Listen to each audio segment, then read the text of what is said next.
আপনি কিয়ামতের জন্য প্রস্তুত তো?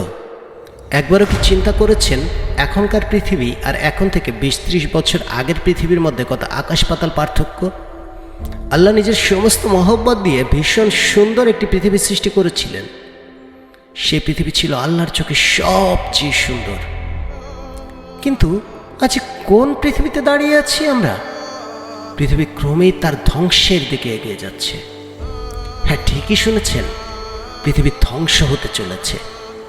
আপনি আল্লাহর কালামে বা বিজ্ঞানে যাই বিশ্বাস করেন না কেন, আপনাকে স্বীকার করতেই হবে আমরা পৃথিবীকে নিয়ে প্রতিদিন একটু একটু করে বিনাশের দিকে এগিয়ে চলেছি।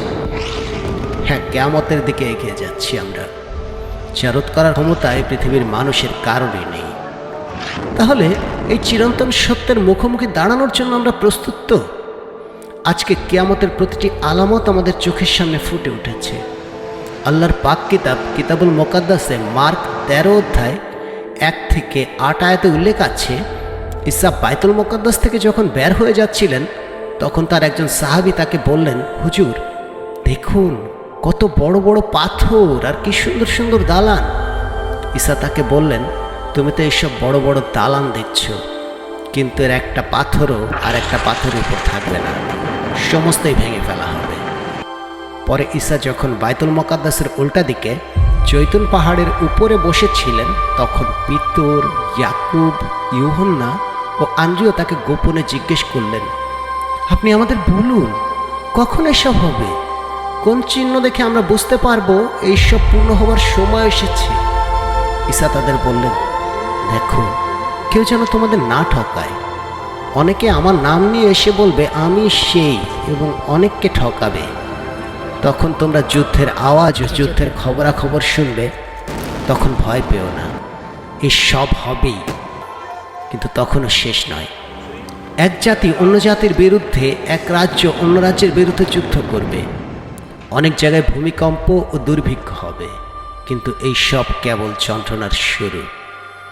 একই অধ্যায়ের ২৪ থেকে ২৭ আয়াতে উল্লেখ আছে, সেই সময়ের কষ্টের ঠিক পরেই সূর্য অন্ধকার হয়ে যাবে, চাঁদ আর আলো দেবে না, তারাগুলো আসমান থেকে খসে পড়ে যাবে এবং চাঁদ, সূর্য, তারা আর স্থির থাকবে না।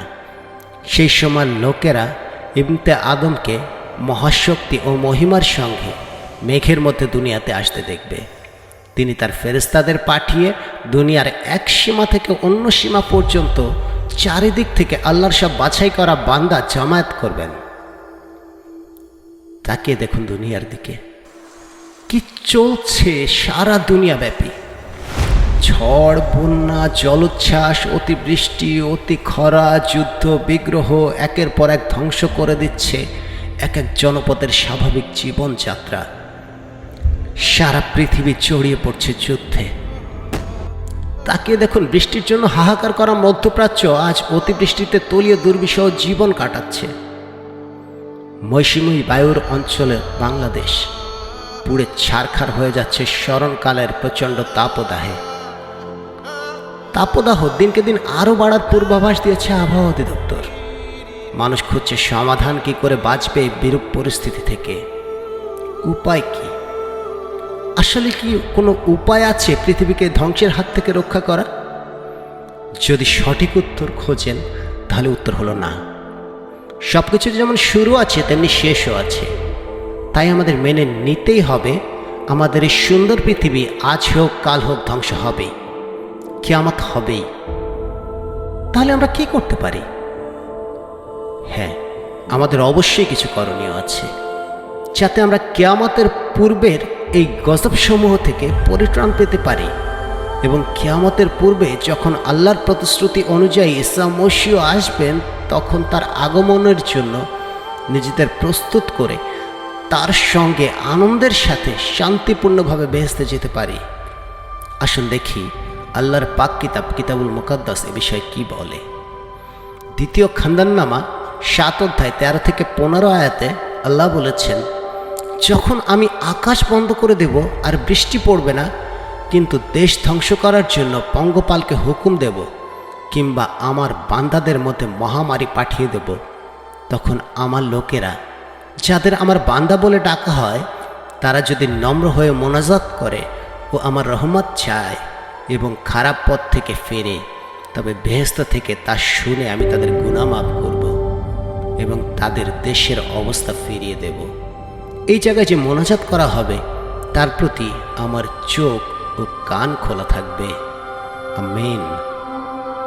প্রিয় ভাই বোন, আসুন সকলে কিয়ামতের জন্য প্রস্তুতি নেই।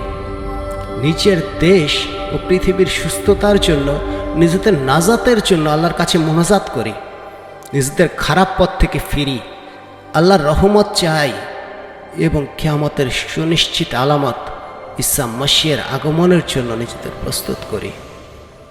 আল্লাহ আমাদের দেশ ও পৃথিবীর প্রতি এবং আমাদের প্রতি রহমত দান করবেন, কারণ তিনি প্রতিজ্ঞা ভঙ্গ করেন না, তিনি রহমানুর রহিম।